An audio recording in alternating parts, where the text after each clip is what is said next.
des anges. C'est-à-dire chacun d'entre vous est nommé par Allah auprès des malaïkas et Allah se vante de vous. Quatrièmement, le prophète alayhi salatu wassalam, dans un hadith, il a dit que les anges nous encerclent dans ces assemblées qui sont bénies. Ils s'appellent afin de participer au cercle d'évocation. Et à la fin de cette rencontre, Allah subhanahu wa ta'ala dit « Ushhidukum ya malaikati anni qad ghafartu lahum » Je vous prends à témoin, ô vous mes anges, que je leur ai pardonné leurs péchés. Donc en venant ici, vous avez vu tout ce que vous gagnez. C'est énorme. C'est énorme. Et j'insiste énormément sur ces hadiths-là. Pourquoi? Parce qu'aujourd'hui, c'est Nader. Peut-être certains sont venus parce que c'est Nader qui est là. Ok? Il ne faut pas vous déplacer parce que c'est Nader. Il faut vous déplacer parce que le message qui sera véhiculé, c'est le message de notre religion. Peu importe celui qui va donner le rappel. Donc si le mois prochain ou les semaines à venir, vous avez une autre rencontre de ce type, il faut venir pour les hadiths que vous avez entendus. D'accord? Afin de profiter. Et le prophète il nous enseigne aussi que celui qui est en train d'attendre la prochaine prière, il est considéré en prière. En fait, on ne réalise pas à quel point venir à la mosquée, c'est énorme. C'est un immense bienfait. Puis, j'aimerais finir cette introduction par le fait que si tu es venu aujourd'hui, c'est qu'Allah t'a choisi pour venir. Ça, il faut que tu le retiennes. Pourquoi? Il se peut que dans ta famille, tes contacts, tes proches, tes amis, il y a des gens, tu leur dis viens, il y a une conférence, il n'a pas pu ou il n'a pas voulu. Toi, Allah, il t'a facilité de venir, il t'a choisi, il te veut du bien. Sois très reconnaissant et très attentif pour ce qui suit. Chers frères et sœurs, il m'a été demandé de parler d'un thème qui est hyper important, qui est Allah te voit. Et qu'est-ce qu'on a besoin de ce rappel régulièrement? Pourquoi? Parce que l'être humain, il est faible. L'être humain, il fait des bonnes actions. Même il est pieux, il va faire quand même des péchés. Il va peut-être prononcer ce qui met en colère Allah. Voir ce qu'Allah n'aime pas. Écouter ce qu'Allah n'aime pas. Et le fait de garder constamment en tête, à l'esprit, qu'Allah Azza wa Jal nous voit, c'est un frein. C'est un frein. Et pour pouvoir avoir ça, il faut avoir taqwallah, la piété. Et cette piété, elle s'entretient comme une plante. Je l'arrose, elle reste en vie. Je la délaisse, elle meurt. La piété, c'est quoi? C'est faire ce qui est obligatoire, délaisser ce qui est interdit. Et on est sur terre pour justement travailler sur notre cœur afin d'être des gens pieux, car le paradis, Allah Azza wa Jal, il ne l'a réservé, écoutez attentivement s'il vous plaît, que aux pieux. Prenez tous les versets où Allah il parle des pieux, vous allez voir que le paradis n'est pas loin. Prenez les versets où Allah subhanahu wa ta'ala parle du paradis, vous allez voir que le mot pieux n'est pas loin. Donc nous, ce qui nous est demandé sur terre, c'est de faire le nécessaire pour être cette personne pieuse. Pourquoi? Parce que le jour du jugement, Allah tabaraka ta'ala, il va nous exposer nos actions. Vous savez tous qu'il y a un ange qui inscrit les bonnes actions et un ange qui inscrit les péchés. C'est vrai ou c'est pas vrai? Le jour du jugement, ce que tu as oublié, tu le verras dans ton livre. Allah ta'ala dit Yawma idhin yatadhakkaru al-insan wa anna lahu dhikra. Le jour où l'homme se souviendra de ce qu'il a fait comme action.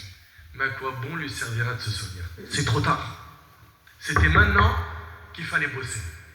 C'était maintenant qu'il fallait être sérieux. C'était maintenant où il ne fallait pas céder face à une fréquentation illicite, une fréquentation mauvaise, qui t'incite au mal. C'était là, maintenant qu'il fallait faire les bons choix. C'était de ton vivant. Tu avais du temps libre qu'il fallait l'investir pour l'au-delà. Car nous sommes sur terre pour préparer l'autre vie. Il ne faut pas l'oublier ça. Les jeunes, surtout vous, vous vous perdez souvent. C'est-à-dire, dès qu'ils commencent comment dirais-je, à sortir un petit peu du monde des jeux vidéo, parce que souvent il y a un âge où il n'y a rien dans sa tête à part Fortnite, Call of, etc. Je suis très bien renseigné, ne vous inquiétez pas. Ok? Puis, dès qu'il commence à vouloir voir quelque chose d'autre, il va aller regarder le monde du business. Il entend très rapidement des gens qui parlent de crypto-monnaie, de copy trading, etc. Donc il veut gagner vite de l'argent.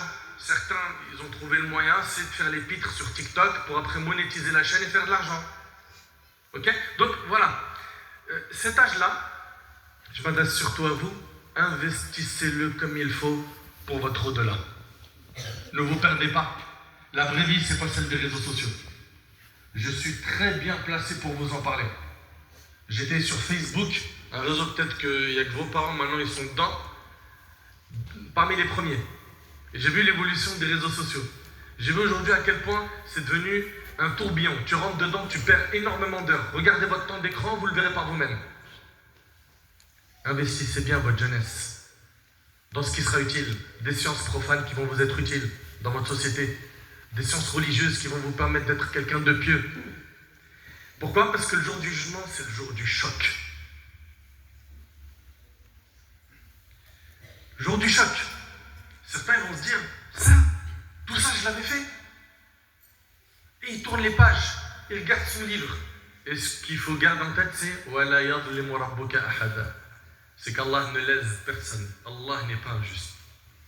Comme Allah Ta'ala dit dans le hadith d'Abi Dhar qui est rapporté par Muslim, قُلْ إِنَّمَا هِيَ أَعْمَالُكُمْ أُحْصِيهَا لَكُمْ ثُمَّ أُوَفِّيَكُمْ إِيَّاهَا. Ce sont vos actions. Je me charge de les comptabiliser, puis je vous les présenterai. فَمَنْ وَجَدَ خَيْرًا فَلْيَحْمَدِ اللَّهِ. Le jour du jugement, si tu trouves dans ton livre des bonnes actions, remercie Allah. وَمَنْ وَجَدَ غَيْرَ ذَلِكَ فَلَا يَلُومَنَّ إِلَّا نَفْسَهُ. Et celui qui trouvera autre chose que du bien dans son livre, qu'il ne blâme que sa propre personne. Viens surtout pas dire le jour du jugement, c'est à cause d'un tel, c'est à cause du diable, c'est à cause de toi. Tu as fait les mauvais choix. Tu as fait les mauvais choix dans ta fréquentation, dans le haram que tu faisais, que tu écoutais, que tu regardais. C'est de ta faute. Viens pas dire le jour du jugement, c'est un tel. Surtout que tous ceux qui t'ont induit en erreur, ils se désavoueront de toi le jour du jugement. Et ça, c'est dans le Coran. Et regardez ce qu'Allah subhanahu wa ta'ala il nous dit. Méditez bien parce qu'il n'y a pas d'autre moyen pour laver le récipient que tu as dans ton corps, qui est le plus important, qui s'appelle le cœur. Il n'y a pas meilleur que le Coran pour purifier un cœur. Le Coran, c'est ce qui a fait que les compagnons du prophète sallam, qui certains, avant d'être musulmans, étaient les pires ennemis de l'islam et du prophète sallam, et sont devenus les héros de l'islam après leur conversion. Et comment ils se sont convertis? Scanne la sira. Et tu verras que Omar ibn Khattab radiyallahu anhu, c'est Dua al-Nabi sallam, c'est le Coran. Tu regardes Tufayl ibn Amr al-Dawsi, tu regardes combien de personnes. Jubayr ibn Mut'im dans Sahih al-Bukhari, il rentre, il voit le prophète sallam prier dans Salat al-Maghrib avec Surat al-Tur. Puis il entend le prophète sallam réciter ont-ils été créés à partir de rien ou sont-ils eux-mêmes les créateurs? Dès qu'il a entendu ce verset, il dit mon cœur a failli s'envoler. La foi est rentrée dans son cœur. Un verset, ça a été la cause du bouleversement de plusieurs cœurs à l'époque du prophète. Et jusqu'à aujourd'hui, nous avons des gens qui se repentent, qui se convertissent à l'islam par la méditation du Coran. Mais nous, malheureusement, sans généraliser, on a beaucoup d'insouciance. On ne médite pas, c'est le Coran. Et Allah Ta'ala dit وَكُلُّ صَغِيرٍ وَكَبِيرٍ مُسْتَطَرٍ. Et tout fait, petit et grand, est consigné. Tout est écrit. Tout est écrit. Qu'est-ce que tu veux voir dans ton livre le jour du jugement? Tu vas tourner tes pages. Qu'est-ce que tu veux voir? Dhikr, Coran. Tu as été bon avec tes parents? Tu as rendu service aux gens? Tu as été utile? Tu as fait le bien? Tu as aidé ta mosquée? Tu nettoyais la mosquée, tu t'es investi avec la mosquée. Qu'est-ce que tu veux voir?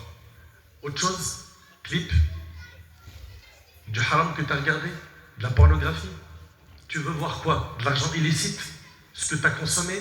Puff, chicha, drogue, etc. Hier, j'étais avec un jeune. Il me disait, je suis trop attaché à la drogue, comment faire et tout, etc. Comment tu es tombé dedans? C'est tout le temps la même réponse qu'on entend, la fréquentation. Pourquoi, mes petits frères, s'il vous plaît, je vous parle, wallah, avec beaucoup d'amour. Moi, je ne suis pas là pour jeter des pierres sur quelqu'un aujourd'hui. D'accord? Mon discours se doit être bienveillant, mais on a besoin aussi de vous faire entendre des paroles pour que ça vous réveille.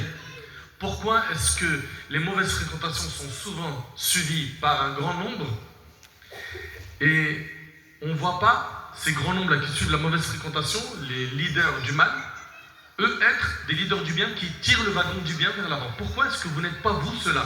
Même si vous êtes une minorité dans votre classe, dans votre école, à la fac ou dans votre lieu de travail, pourquoi vous ne faites pas partie de cette minorité qui conserve ses valeurs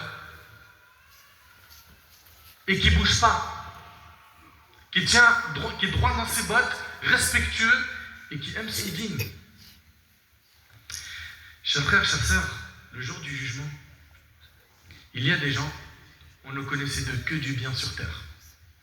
On ne voyait d'eux que du bien. On voyait une apparence religieuse. On voyait d'eux du sérieux dans la pratique et l'apprentissage de la religion.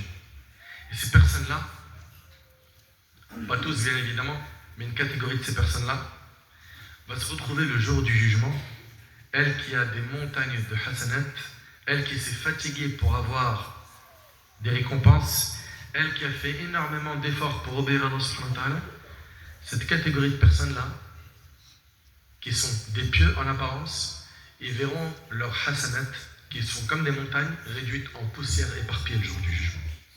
Les gens ne connaissaient de que du bien sur terre. Quand on les voyait, on disait Tabarakallah, ce frère n'a rien à dire. Cette soeur-là, elle est tellement sérieuse, incroyable, droite dans ses bottes, comme ça, pas de zigzag. Eh bien, des gens dont on ne connaissait que du bien d'eux, qui ont investi beaucoup de temps, d'énergie dans le fait de faire des bonnes actions, viendront le jour du jugement avec des montagnes de récompenses, et ces montagnes de récompenses seront réduites en poussière éparpillée. La question qu'on doit tous se poser, c'est qu'est-ce qu'ils ont fait? Qu'est-ce qu'ils ont fait pour mériter ça? C'est des gens qui ont fait énormément de bien. Et bien dans le hadith de Thawban qui est rapporté par l'imam Ibn Majah, on a le détail du comportement de ces gens. D'après Thawban, le prophète a dit, certes, je connais des gens de ma communauté qui viendront le jour du jugement avec des actes comme des montagnes de Teham, qu'Allah rendra comme de la poussière éparpillée. Le prophète me dit, je connais des gens, ils vont venir le jour du jugement avec des montagnes de récompenses. Allah il va réduire cela en poussière éparpillée le jour du jugement. Thawban il pose la question qu'on se pose tous. Ya Rasulallah, décris-nous ces gens-là. Qu'est-ce qu'ils ont fait pour mériter ça? Thawban a dit au messager d'Allah, décris-les-nous, afin que nous ne faisions pas partie d'eux sans le savoir. On veut savoir qu'est-ce qu'ils font exactement. Et le prophète a dit, ce sont certes vos frères. Écoute attentivement ce qui arrive. Ils prient durant la nuit comme vous priez. C'est des gens qui font des bonnes actions. Ils font la prière la nuit. Mais ce sont des gens qui, lorsqu'ils se retrouvent seuls, transgressent les interdits d'Allah. Allah. Dès qu'ils sont seuls, ils montrent le pire visage à Allah. Quand ils sont en groupe, avec leurs amis, avec leur famille, ils montrent une bonne image. Quand ils sont en groupe, quand ils sont entourés avec leurs amis, les gens disent d'eux du bien. Et ils se contrôlent eux-mêmes. Mais quand ces mêmes personnes-là sont seules, ils transgressent les interdits d'Allah. Ça devient des mauvaises personnes. Des personnes qui s'adonnent au péché. C'est-à-dire que, imagine-toi un petit peu, ce frère ou cette sœur qui va venir à la mosquée, il va prier, il va prendre le Coran, il obéit à ses parents, il embrasse le front de son père, de sa mère, sa main, etc. Il fait des aumônes, etc. Mais quand il est seul, et surtout avec ce diable, il se retrouve à regarder des films haram, à parler avec des filles dans le haram, derrière le dos de son père, d'une manière illicite. Elle commence à jouer avec le feu, en rentrant dans le jeu de séduction avec cet homme qui n'est pas un mahram pour elle. Et ils se laissent aller comme ça quand ils sont seuls. Et ben c'est cette catégorie de personnes-là qui risque gros le jour du jugement. Et j'ai une question que je me pose ainsi qu'à vous, parce que je ne suis pas meilleur que vous. Quand on est seul, on ressemble à quoi? Abdullah ibn Mas'ud, il a dit, expose ton cœur à 3 moments. Dans les cercles d'évocation, comme c'est le cas, est-ce que tu te sens bien ou pas? Dans les cercles d'évocation. 2, quand tu écoutes le Coran. Comment tu te sens? Bien ou pas? 3, quand tu es seul. Tu ressembles à quoi? Il a dit, si dans ces 3 moments-là, tu ne retrouves pas ton cœur, c'est-à-dire que tu n'es pas dans la crainte d'Allah, demande à Allah qui t'accorde un cœur car tu n'en as pas. Quand tu es tout seul, tu fais quoi? c'est quoi ton premier réflexe? Ça arrive, oui ou non? Quelqu'un, par exemple, il vient encore chez ses parents, ou il est marié, il a sa femme, ses enfants. Sa femme, elle est partie avec les enfants, je sais pas, ils sont partis chez des amis de la famille, un parc ou des courses ou autre, ok? Ou bien c'est lui, il vit chez ses parents, ils sont tous partis. Quel est ton premier réflexe? Tu penses à quoi tout de suite quand tu te retrouves seul? Pose-toi la question. Quel est ton premier réflexe? Combien nous avions de textes de pieux prédécesseurs qui, lorsqu'ils étaient seuls, ils savouraient ce moment. Pourquoi? Parce qu'ils vont pouvoir invoquer Allah. Uthman ibn Affan, qui termine le Coran en entier, en une raka'a, dans une récitation, il va réciter tout le Coran en entier dans une unité de prière. Quand ils sont seuls, les pieux, ils multiplient les bonnes actions. Ils évoquent Allah, ils invoquent Allah, ils méditent. Mais par contre, quand on est loin d'Allah, qu'on s'est écarté du rappel d'Allah, Allah il a dit quiconque s'écarte du rappel du tout miséricordieux, regardez Allah il dit quoi? Nous lui désignons un diable qui devient son compagnon inséparable. Est-ce que toi, quand tu es seul, tu n'as que Shaitan qui te dicte les leçons haram que tu dois faire? On ressemble à quoi quand on est seul? C'est une question que je me pose et j'ai envie de la répéter toute la conférence. C'est bien beau que les gens en public nous voient en disant Masha'Allah, Allah Ibarak, incroyable, lui, elle, ceci, cela, eux là, cherche même pas cette équipe-là, c'est la meilleure. Quand tu es seul, tu veux quoi? Subhanallah, le prophète dans Ramadan, il dit Arullah min anfusikum khayra, montrez Allah le meilleur de vous-même. Ça devrait être un slogan dans notre vie, ça. Je dois montrer à Allah le meilleur de moi-même. Pourquoi est-ce que quand je suis seul, je montre la pire face à Allah? Pour quelle raison? Allah Ta'ala il dit Yastakhfouna min an-nas wa la yastakhfouna min Allah wa huwa ma'ahum. Ils cherchent à se cacher des gens, mais ils ne cherchent pas à se cacher d'Allah alors qu'il est avec eux. Mais Allah il est avec nous tout le temps. Allah il dit Azza wa Jalla wa nahnu aqrabu ilayhi min habl al-warid. Il dit alors que nous sommes plus proches de lui que sa veine jugulaire. Il est proche de toi, Azza. Il te voit. Et subhanallah, malgré qu'on lui désobéit, Allah Ta'ala, qu'est-ce qu'il est halim, qu'est-ce qu'il est doux, qu'est-ce qu'il est clément, miséricordieux avec nous. On lui désobéit sur sa terre, en mangeant de la subsistance qu'il nous a donnée. Nous profitons des bienfaits qu'Allah subhanahu wa ta'ala nous a accordés. Et avec ça, Allah il continue à t'accorder, c'est bien. Il pourrait t'interdire, il pourrait te stopper le risque. Puisque tu m'as désobéi, à partir de maintenant, tu seras pauvre, tu ne mangeras plus. Mais non, Allah il continue à te donner. Et Allah ne te punit pas tout de suite, il te laisse un délai. Et Allah subhanahu wa ta'ala, il cache tes erreurs. Alors que tu vas désobéir sur cette terre. Et plus que ça, non seulement il cache tes défauts, mais il va récompenser celui qui cache tes erreurs. Le prophète n'a-t-il pas dit celui qui cache les défauts de son frère, Allah lui cache les siens sur terre dans l'au-delà. Et le jour où tu te repens, Allah il t'aime. Inna Allah yuhib at-tawwabin. Tu fais une bonne action, elle est multipliée par 10 jusqu'à 700. Pendant Ramadan, c'est encore plus multiplié. Tu fais un péché, le péché vaut un seul. Il n'est pas multiplié. On a un Seigneur Azza wa Jal, il est clément, il est miséricordieux avec nous. Il est plus miséricordieux envers nous que nous le sont nos mamans avec leurs bébés. Mais avec tout cela, malheureusement, on a des gens, pour ne pas généraliser, qui quand ils sont seuls, c'est tout de suite la porte des péchés. Ils sont trop faibles. Reprenez-vous en main sérieusement. Éduquez votre nefs, votre ego à être des personnes pieuses.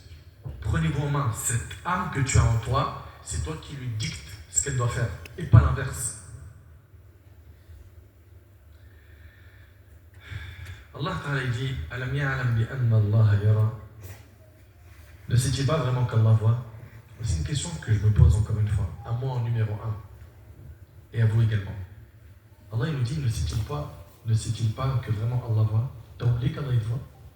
Quand je pense qu'il y a des jeunes qui me racontent, alors les histoires que moi j'entends, je me suis juré que jamais de la vie, j'en donnerai des échantillons sur le net ou médiatiser ça, parce que c'est d'une violence que ton cerveau, s'il s'use pendant des années pour imaginer ce que j'entends, tu ne pourras pas y parvenir. Okay? C'est-à-dire, je reçois des plaintes, des problèmes par les réseaux ou dans la mosquée dans laquelle je me trouve ou par appel. C'est de la folie. Et beaucoup de cas de fornication reviennent. Mais ces personnes-là qui sont laxistes, c'est ma crush, c'est mon crush. Les papas, vous savez pas c'est quoi le crush, hein? Vous croyez que c'est crunch la barre de chocolat, c'est pas ça. Hein? Président, tu sais c'est quoi le crush? Ça va Moi, c'est les jeunes qui me donnent tous ces mots, hein, parce que j'enseigne aux jeunes. Ils viennent me voir, je lui dis, maintenant c'est fini, tu prends le numéro de téléphone d'une fille. Il dit, mais non, maintenant on dit, donne-moi ton jaune. Je dis, donne-moi ton jaune. Il me dit, ouais, le snap. Je dis, ah ouais, donne-moi ton jaune. Bon, ça sert pas à rien. Si vous avez des trains de retard, c'est pas grave, hein, vous avez rien perdu. Donne-moi ton jaune. C'est impressionnant, subhanallah. Tu lui as donné ton jaune. Tu as commencé à échanger avec lui, avec elle. Mais est-ce que tu crois que c'est une affaire qui va se terminer juste par « Allez, raccroche, non, raccroche-toi d'abord ». Tu crois que c'est ça? C'est pas une affaire qui se termine comme ça. Hein. C'est une affaire au départ où vraiment on est fort, sur des principes fermes, je faiblis pas, juste, je lui fais part de mes sentiments. Ok? Elle me fait part de ses sentiments. Le diable dans cette affaire-là, il est en train de faire quoi? Il mange ses pop-corn. Il dit, mais c'est bon, on est sur le bon scénario. Ok? Puis petit à petit, c'est promets-lui le mariage. C'est pas quand même un pourri. Il lui promet le mariage, il lui promet monts et merveilles. Elle adhère. Et ça commence à se construire comme ça, petit à petit, puis après ça devient une drogue. J'ai besoin de l'appeler tous les jours. Ok? Deuxième étape que le diable veut, c'est faut que tu la vois. Tu l'as vue? Embrasse-la. Tu l'as embrassée? Fornication. Fornication? Ah, finalement, ça valait pas le coup. Hein. Allez, jette ce dossier, prends un autre. Elle se retrouve sa vie comme une jeune de 14 ans. 14-15 ans. Elle m'a contacté sur Instagram. Je vais vous raconter que des choses light. Hein. D'accord? Elle me dit, voilà, j'ai quelqu'un qui m'a volé ce que j'avais de plus cher. D'accord? Puis, le temps passe et je l'aimais tellement qu'on faisait beaucoup de haram, de fornication. À la fin, il m'a jeté comme une malpropre, il m'a insulté, il m'a humilié. Un autre, il a récupéré mon dossier. Et souvent, les hommes, en plus, quand ils entendent qu'elle avait un passif ou qu'il arrive à découvrir ce passif, ben, il fait la même ou pire. Elle s'est retrouvée comme ça, à être salie d'homme à homme. Il y a plusieurs hommes qui ont forniqué avec elle, qui l'ont insulté, l'autre, je ne sais plus si elle m'avait dit frapper ou pas, etc. Et elle arrivait à un quota d'hommes qui l'ont salie, où elle m'a dit, je pense qu'Allah ne me pardonnera jamais, j'ai des pensées sombres, je veux me suicider. 15 ans. Une jeune dans mon quartier qui vient me voir, qui me dit, elle est au lycée, elle me dit, je suis enceinte, et c'est quelqu'un de sa famille qui l'a mis enceinte, il a abusé d'elle, et la différence d'âge, elle est incroyable. Est-ce que je peux avorter? Mais nous, on aimerait mes petites sœurs, on aimerait mes sœurs, ne pas entendre ces problèmes-là. Vos papas qui sont ici meurent quand ils entendent ça, oui ou non? Vos grands frères meurent quand ils entendent ça, oui ou non? Mais en même temps, ces frères qui entendent ça, qui ne veulent pas ça pour leur sœur, eux, ils l'acceptent pour une autre fille. C'est-à-dire, touche pas ma sœur, mais laisse-moi toucher aux sœurs des gens. L'islam nous enseigne l'équité. Tu veux pas qu'on fasse ça à ta sœur, ne le fais pas à la sœur des autres. Ne fais pas la sœur des autres. Point. Il y a une porte chez nous qui s'appelle le mariage. Le prophète ensemble, il a dit, il n'a pas été constaté pour deux personnes qui s'aiment quelque chose de meilleur que le mariage. Tu l'aimes? Mariage. J'ai pas encore les moyens, j'ai pas encore l'argent. Travaille, finis tes études, un petit peu d'argent de côté, et viens demander la main. Le papa, si voilà, il voit que t'as un bon profil, avec ça, ça peut se faire. Mais le souci, c'est quoi? C'est que le shaitan, il en manipule beaucoup. Et la fille entend plutôt, elle se plaint qu'elle a eu des grosses complications avec des garçons qui abusaient d'elle. ça parle des fois d'avortement, des fois de viol, etc. Le frère, hein, on entend que ça lui est retombé dessus par une grosse épreuve, parce qu'il ne faut pas penser que le haram c'est sans conséquence. Non. Wallah al-azim, que le haram ça se paye et ça brûle. Et le halal, tu es récompensé. Tu fais un mariage, tu as fait la moitié de ta religion. Tu as un rapport avec ton épouse, tu as des récompenses. Tu lui mets une poignée de nourriture dans sa bouche, tu as des récompenses. Une belle parole avec elle, c'est des récompenses. Tu as des enfants avec elle, ces enfants te feront dua. N'est-ce pas?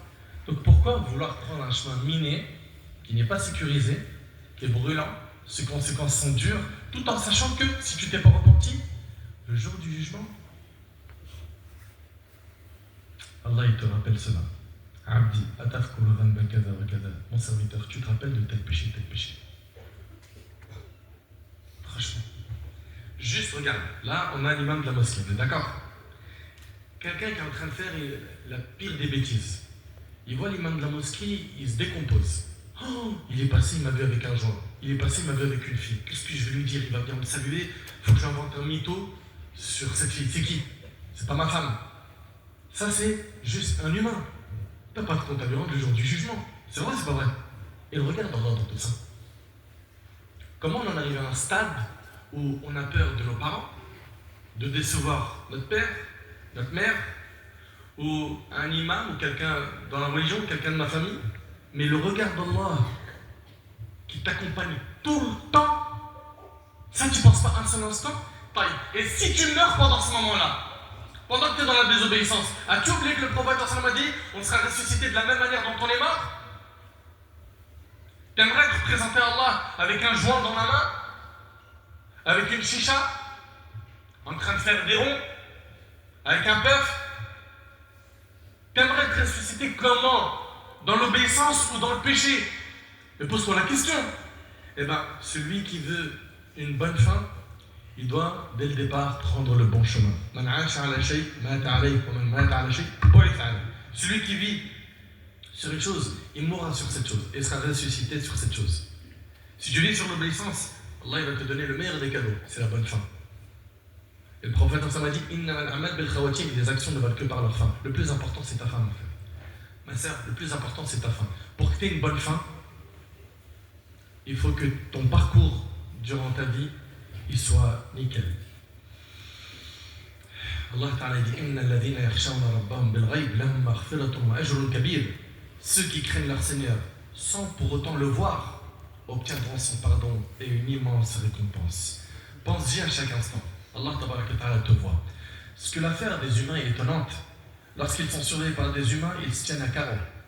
Quand ils sont en train de conduire et qu'ils voient le radar, tout de suite, il se tient à carreau. S'il doit piler, il va piler. C'est vrai ou pas vrai? Hein? Il va tout de suite traîner. Pourquoi? Je vais me faire flasher, la mandat va arriver. La boîte aux lettres, moi j'ai peur. La boîte aux lettres, je pense, on a tous peur de la boîte aux lettres. Tu l'ouvres, tu dis, ah, robusto. Je vais paniquer. Bon, les jeunes, vous n'avez pas encore le souci de la boîte aux lettres. Hein? Mais quand tu prends de l'âge, la boîte aux lettres, quand tu l'ouvres, tu tiens ton cœur des fois.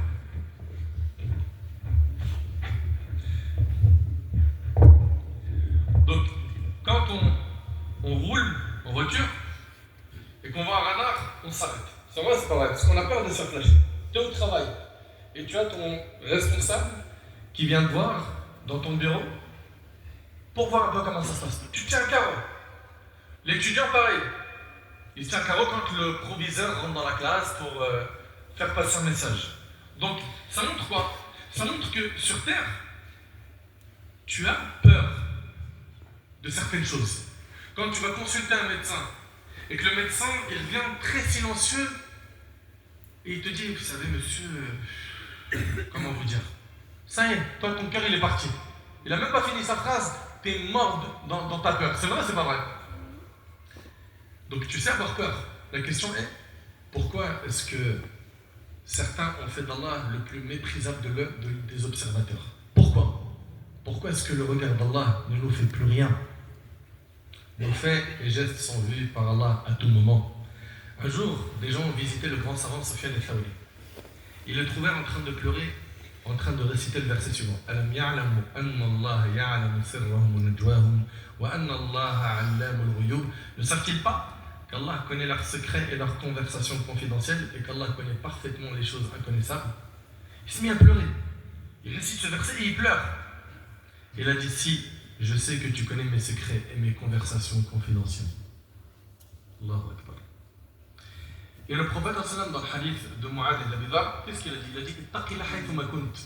Ce hadith-là, il faut le méditer. Le prophète il a dit crains Allah où que tu sois. Est-ce qu'il a dit crains Allah que à Rennes, que à Paris et au bled devant la plage, tu peux être en roue libre? Est-ce qu'il a dit crains Allah en France et quand tu vas faire des vacances en Thaïlande, comme pour certains là-bas, tu es en roue libre? Il a dit crains Allah où que tu sois.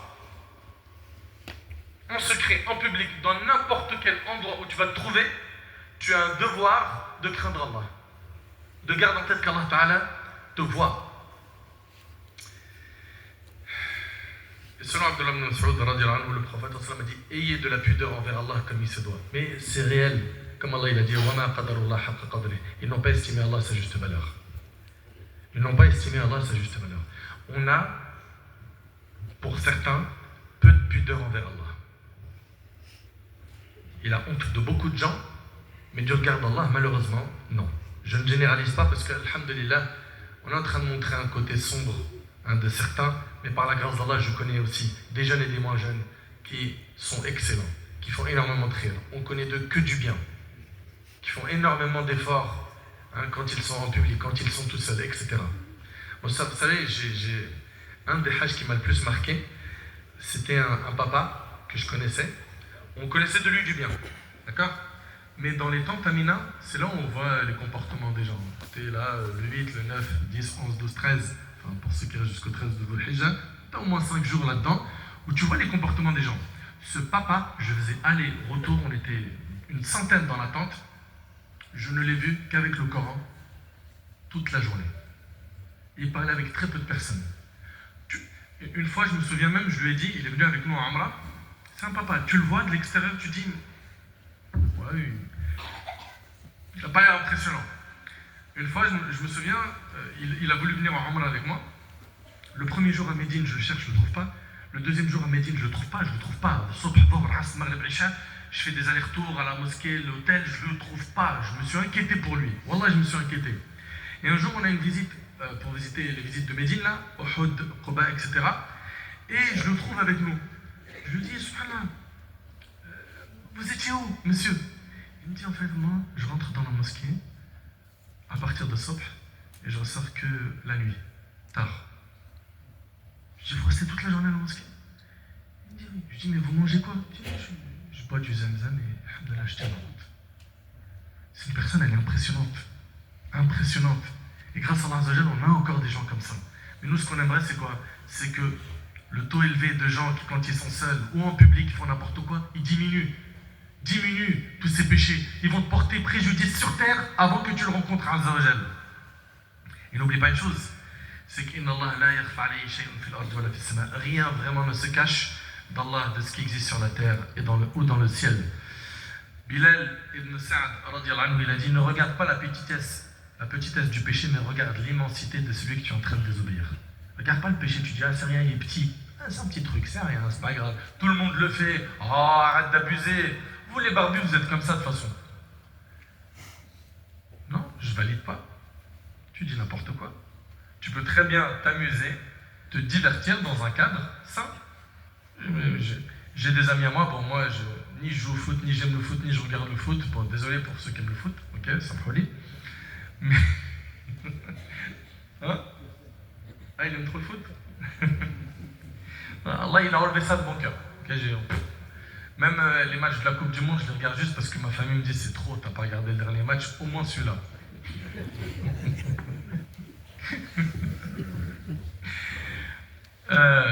J'ai plein d'amis à moi qui vont jouer au foot dans un bon cadre, ils vont terminer, ils ont passé un bon moment, ils vont aller manger un petit sandwich ensemble, ou ils vont aller au resto, etc. Tu peux très bien être musulman et épanoui, te divertir dans un bon cadre. Non. Dans ta tête, pour kiffer, il faut faire du haram. Mais ça, c'est pas la définition religieuse, c'est du diable. Tu peux très bien passer un excellent moment et même rigoler avec tes amis, etc., sans désobéissance, sans qu'il y ait de la médisance, sans qu'il y ait des gros mots, sans qu'il y ait des choses illicites qui sont consommées, etc. Pourquoi est-ce qu'on n'a pas honte d'Allah et on a plus honte des gens? C'est vraiment des choses qu'il faut qu'on se pose comme question. Vous savez, dans les 7 catégories de personnes qui seront sous l'ombre du trône d'Allah le jour où il n'y aura d'ombre que la sienne, il y a qui? Allez, question culture G. Barakallahu fik. Shabun nasha'a fi ta'atillah. Un jeune qui a grandi dans l'obéissance d'Allah. C'est quelqu'un qui a quoi? Qui avait en tête qu'Allah le surveillait. Parce que pour se priver pendant la jeunesse, là où les portes du mal sont ouvertes, là où il a des tentations hyper faciles, et il a de l'énergie, il est beau, etc., il a peut-être de l'argent, etc., il s'est privé à ce moment-là, c'est vraiment que dans sa tête, il pensait tout le temps au regard d'Allah. Il a privilégié la satisfaction d'Allah à celle de ses passions illicites. Très bien. On a qui d'autre dans les 7? Oui? 2 personnes qui se sont aimées pour la cause d'Allah. Très bien. Qui d'autre? Aïwa. Quelqu'un Quelqu'un qui a évoqué Allah en étant seul et dont les yeux débordèrent de larmes. Il est resté seul comme ça, à se rappeler de ses péchés, de ses manquements, etc. Et il a pleuré par crainte d'Allah. Qu'est-ce qui l'a amené à cet état? C'est qu'il avait en tête que Allah le voit. Oui ou non? Pareil pour qui? Pour un jeune qui a grandi dans la crainte d'Allah. Et également, un homme dont une femme de haut rang, de grande beauté, l'appela à elle l'a invité au péché et il lui a dit quoi? Je crains Allah. Qu'est-ce qui l'a poussé à dire ça? C'est qu'il sait qu'Allah le voit.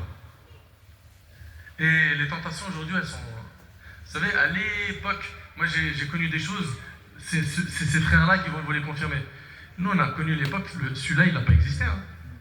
Vous savez même pas pour... T'as quel âge, mon petit frère? 20 ans. T'as connu les cabines téléphoniques dans la rue? Voilà. C'est vrai, Ahmed. La cabine téléphonique dans la rue. T'appelais au bled. Allô? Toute la rue t'entend crier. Tu m'entends? Il n'y avait pas de téléphone portable. Il y avait le téléphone fixe. Ok? Et la cabine téléphonique dans la rue. Celui-là, il est apparu quand j'étais moi au lycée. Ok? Et quand il est apparu, il n'y avait pas Internet. Et d'ailleurs, il n'avait pas Zama, ce petit look, beau gosse, et ils sont petits, ils sont des couleurs. Non, c'était une grosse matraque. Les Mitsubishi, les gros trucs là. Quand tu avais l'embrouille de cité, tu pouvais t'en servir. Mais c'était des gros téléphones, tu vois. Après, avec le temps, il y a eu Internet, etc., etc. Et à l'époque, pour avoir le contact d'une femme, c'était une galère. Dans le haram, quand quelqu'un voulait draguer une fille, pour avoir son number, quand le téléphone il est né, hein. C'était pas aujourd'hui. C'est de la folie. C'est tellement facile de tomber dans le haram le jour même où tu as pris son jaune, que c'est pour ça, je vous le dis mes petits frères, mes petites sœurs, craignez Allah, car tout ça, ça va se répercuter tôt ou tard sur votre vie. Vous allez en payer le prix. Vous savez, il y a une jeune fille, elle est venue me voir, elle m'a dit quoi? Elle est venue, elle m'a dit, j'ai commis la fornication. Je dis, ma sœur, pourquoi tu me racontes ça? C'est entre toi et Allah, Allah il cache ça, il ne faut pas dévoiler ses péchés, c'est interdit, c'est haram ça. Elle m'a dit, non, mais il faut que tu écoutes la suite. Je lui dis quoi? Elle m'a dit, le gars il m'a filmé. Je lui dis oui, et elle me dit, il a mis ça sur le net, toute ma famille au bled m'a vu en train de forniquer. Je ne sais plus où marcher dans la rue, et elle a fondu en larmes. Vous pensez que vous êtes à l'abri d'un scandale comme celui-là? Une fadiha comme ça? Tirez le frein dès maintenant et sachez que c'est en tirant le frein, en étant pieux, en étant pieuse, que ce mariage que vous recherchez va venir d'un moyen que vous n'imaginez pas. Quiconque craint Allah, Allah lui accorde sa subsistance, une issue favorable, et lui accorde sa subsistance de là où il ne s'y attendait pas. Il y a une sœur, il n'y a pas très longtemps, j'assistais à son mariage. Cette sœur-là, qu'Allah la préserve, on a connu d'elle que du bien. Écoutez-moi bien, s'il vous plaît, mes petites sœurs. Elle voulait se marier, d'accord? Et elle s'est préservée. Elle s'est préservée sérieusement, d'accord? Elle aurait pu ouvrir des portes à droite, à gauche pour faire connaissance avec lui, un date par là, un ceci par là, tous les trucs qu'on entend là. elle a mis une croix sur ça. Qu'est-ce qu'elle a fait? Elle a patienté, elle a craint Allah. Ce qui s'est passé, c'est qu'il y a une maman, elle est en train de parler avec une fille, elle lui dit, j'ai envie de marier mon fils. Est-ce que tu connais pas une sœur? Elle lui a dit, si, j'en connais une. Elle lui a présenté cette sœur, le frère en question, Allahumma barik. C'est un jeune beau gosse. Ah, réellement, je l'ai vu. Ok? Financièrement, il est bien. C'est un dentiste. Il est stable. Il est bien éduqué. D'une bonne famille, etc. Comprenez une chose? C'est que tu crains Allah, t'inquiète pas, ta subsistance, ce qu'Allah t'a écrit, tu l'auras. Tu ne mourras pas avant d'avoir consommé toute la subsistance qu'Allah t'a écrit. Tu auras le mariage qu'Allah t'a écrit. Tu auras le nombre d'enfants qu'Allah avait écrit. Tu auras l'argent et les biens qu'Allah t'a écrit. T'inquiète pas, personne ne prendra ton risque. Et là, ce qui m'a impressionné, c'est que cette sœur-là, elle s'est préservée. Et le frère, il est venu la chercher. Par quel biais? Sa maman, etc. Hop, hop, hop. Elle était dans son coin tranquille. On a tapé à sa porte. Nickel. Et ils sont mariés. Et des cas comme ça, j'en connais pas un, deux, trois, mais il y en a plein. Mais comme on le présente sur TikTok, du falche, du wish, du made in China, comme on le présente sur Snap, la même chose, on pense que la vraie vie, c'est ça. Telle star de télé-réalité, elle a dit, elle a fait tel... Arrêtez! Ces gens-là, ils connaissent les vies les plus obscures que vous ne pouvez pas imaginer. Donc le point commun qu'ils ont tous, ces 7 qui sont sous l'ombre du trône d'Allah, c'est quoi? C'est qu'ils craignent Allah subhanahu wa ta'ala. Subhanallah. Quand Youssef alayhi salam, il se retrouve devant la femme de l'Aziz, elle est belle, elle est jeune, elle ferme les portes et elle l'appelle à la fornication. Youssef, il est beau, il est jeune. Toutes les conditions sont réunies pour qu'il tombe dans le haram. Qu'est-ce qu'il dit? Qala ma'adallah. Il a dit qu'Allah me protège. C'est mon maître qui m'a accordé un bon asile. Vraiment, les injustes ne réussissent pas. Il a même dit, je préfère la prison à ce à quoi elle m'invite. Il préfère être emprisonné que de faire la fornication, que de tomber dans le haram, mettre en colère Allah. Allahu Akbar. Allahu Akbar. En fait, vous vous posez sûrement la question, comment faire, mon frère Nader, concrètement aujourd'hui, pour réussir à craindre Allah? Eh bien, je vais vous citer 2 points. Ok? Parce que souvent, quand on finit des conférences, les gens, ils écoutent plein de points, mais ils n'en retiennent pas beaucoup. 2 points. Tu veux, toi, garder en tête constamment qu'Allah te voit, il va falloir que tu fasses un effort dans quoi? Dans le fait que tu apprennes à connaître Allah. Ça, c'est la première chose. Toute désobéissance, sa cause principale, c'est le fait que la personne ne connaît pas Allah. Et plus tu vas connaître Allah, plus tu vas le craindre. Innama yakhsha Allah min ibadihi al-ulama. Allah, il dit que ceux qui craignent le plus Allah de ses serviteurs, c'est qui? C'est les savants. Le prophète, il a dit, je suis celui qui craint le plus Allah parmi vous. Et il a dit, car je suis celui qui le connaît le mieux. Sa connaissance d'Allah a fait que sa crainte était forte. Vous suivez? Quand le prophète, il dit, si vous saviez ce que je sais, vous ririez peu, vous pleurerez beaucoup. Vous connaissez tous ce hadith par cœur. Anas, il dit, quand le prophète a dit cette parole, ce hadith, les compagnons ont couvert leur visage et ils se sont mis à pleurer. Et là, je vous interroge sur une chose. Ça a duré combien de temps, ce rappel? Si vous saviez ce que je sais, vous ririez peu, vous pleurez beaucoup. Moins de 10 secondes. Moins de 10 secondes, ça suffit pour faire pleurer les compagnons. Pourquoi? Pourquoi est-ce que leur cœur était aussi sensible? Parce qu'ils connaissaient Allah. Quand tu connais Allah, le plus petit rappel te touche. Quand tu es loin d'Allah, tu ne le connais pas, on peut te parler pendant des heures, c'est de la roche, de la pierre. Donc apprends à connaître Allah. Et surtout par le biais des noms d'Allah Azza wa Jalla. Quand tu sais c'est qui Al-Raqib, celui qui observe, Al-Hafiz, celui qui garde, Al-Alim, l'omniscient, Al-Sami', celui qui entend toutes choses, Al-Basir, celui qui voit absolument tout. Toute personne qui garde en tête les noms d'Allah et qui les a bien étudiés, ça va avoir un effet sur sa pratique religieuse. Première donc solution pour sortir des péchés quand on est seul, c'est de craindre Allah. Et pas que les péchés quand on est seul, parce qu'il y a des gens qui ne gênent pas de les faire en public. Inna Allah kana alaykum raqiba. Certes, Allah vous observe parfaitement. Allah Ta'ala dit Inna Rabbi ala kulli shayn hafiz, car mon Seigneur est gardien par excellence de toutes choses. Innahu huwa as-sami'ul basir. C'est lui vraiment qui est l'audient, le clairvoyant. Donc la première des solutions, on a dit, c'est quoi? C'est d'apprendre à connaître Allah. Surtout en étudiant ses noms. Très bien. Ensuite, le deuxième point, et c'est le dernier, c'est de garder en tête que le jour du jugement, il y aura des témoins contre les humains. Yawma'idhin tuhaddithu akhbaraha. Le jour où la terre racontera son histoire. La terre, elle va témoigner contre nous. Un tel, il a fait ceci, cela sur moi. Est-ce que c'est tout? Les anges vont témoigner. Allah Azza wa Jal va témoigner. Plus que cela, écoute bien. Et avec cela, il y aura aussi les membres du corps qui vont témoigner. T'imagines les membres de ton corps que tu as entretenu. Tu avais une blessure, tout de suite tu cours à l'hôpital. Ce membre, tu vois que ça devient ton ennemi le jour du jugement. Il t'attaque frontalement en disant il a fait, il a touché, il a fait ceci, cela, il a pris ça de manière interdite, etc. Quelqu'un d'entre nous veut assister à cette scène? Veut que ses membres témoignent contre lui?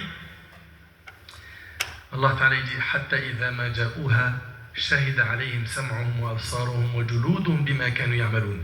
Alors quand ils y seront, leurs ouïes, leurs yeux et leurs peaux témoigneront contre eux de ce qu'ils œuvraient. Et qu'est-ce qui va se passer? وقالوا لجلودهم لما شهدتم علينا قالوا أنطقنا الله الذي أنطق كل شيء. Ils diront à leur peau, pourquoi avez-vous témoigné contre nous? Elles diront, les peaux, c'est Allah qui nous a fait parler, lui qui fait parler toutes choses, c'est lui qui vous a créé une première fois et c'est vers lui que vous serez retournés. Allahu Akbar.